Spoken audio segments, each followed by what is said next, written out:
Տեսանյութը առողջության համընդհանուր ապահովագրության օրենքի մասին է։ Ուրեմն առողջության համընդհանուր ապահովագրության մասին օրենքը բավականին ծավալուն է եւ մենք ձեր համար առանձնացրել ենք հարկային եւ հաշվապահական առումով առավել հետաքրքիր հոդվածները եւ տեսանյութում կփորձեմ դրանք ներկայացնել ձեզ։ Ուրեմն այդ հոդվածներն են 11-ից մինչև 15-րդ հոդվածը եւ 45 եւ 46 հոդվածները, անցումային դրույթներ եւ եզրափակիչ մաս։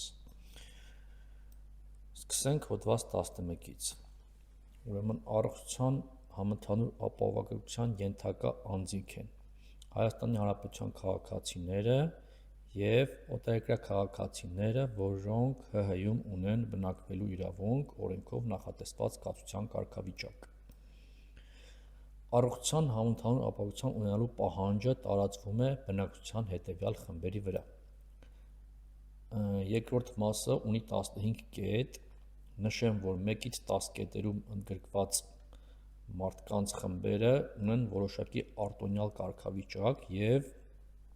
նրանք չեն հանդիսանում առողջության ապահովագրության վճար կատարողներ, իսկ 11-ից 15-րդ կետերում նշված անձինք հանդիսանում են առողջության ապահովագրության վճար կատարողներ։ 1-ից 10-րդ կետերում նշված անձանց համար վճարը կատարում է պետությունը։ Արագ անցնենք այս կետերի վրայով։ Ուրեմն առաջին կետ՝ մինչև 18 տարեկան երեխաները, երկրորդ կետ՝ 65 եւ բարձր տարիքի անձինք,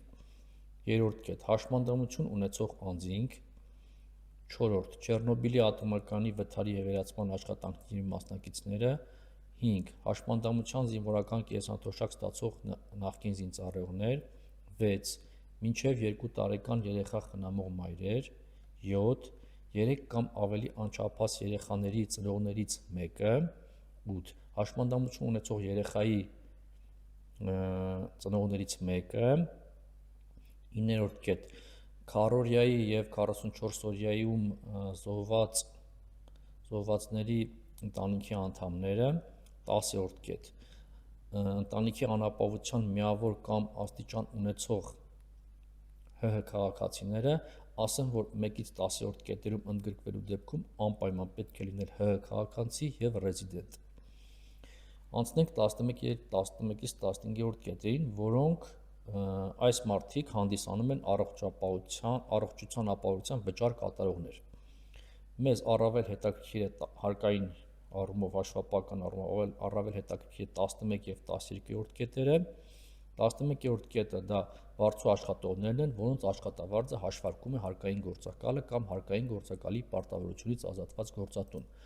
Իսկ 12-րդ կետը Հայաստանի Հանրապետությունում հաշվառված անհատ ձեռնարկատեր, նոտարներ։ 13-րդ կետը ուրեմն պասիվ եկամուտ, այսինքն վարձակալական վճար, շահաբաժին, ռոյալթի ստացող ֆիզիկական անձինք են, քաղաքական պայմանագրի շրջանակներում աշխատանքներ կատարողները։ 14-րդ կետում գյուղատնտեսական անհատական գործունեությամբ զբաղվողները, 15-րդ կետում 1-ից 14-րդ կետերում ընդգրկվածների փոխկապակցված անձինք։ Ուրեմն այսպես, այն դեպքում, երբ անձը սույն հոդվածի երկրորդ մասի 11-ից 15-րդ կետերով սահմանված կարգավիճակներից որևէ մեկը ունի եւ միաժամանակ ունի կամ ձեռք է բերում սույն հոդվածի երկրորդ մասի 1-ից 10-րդ կետերով սահմանված համապատասխան կարգավիճակներից որևէ մեկը, ապա նրա վրա տարածվում են սույն օրենքի իմաստով առավել բարենպաստ պայմաններ նախատեսող նորմերը։ Այսինքն, եթե անձը ապահովագրական վճար վճարող է եւ ինչ-ինչ պայմաններից ելնելով ընդգրկվում է 1-ից 10-րդ կետերում, ապա նրա վրա տարածվում է սույն օրենքի իմաստով առավել բարենպաստ պայմաններ նախատեսող նորմերը։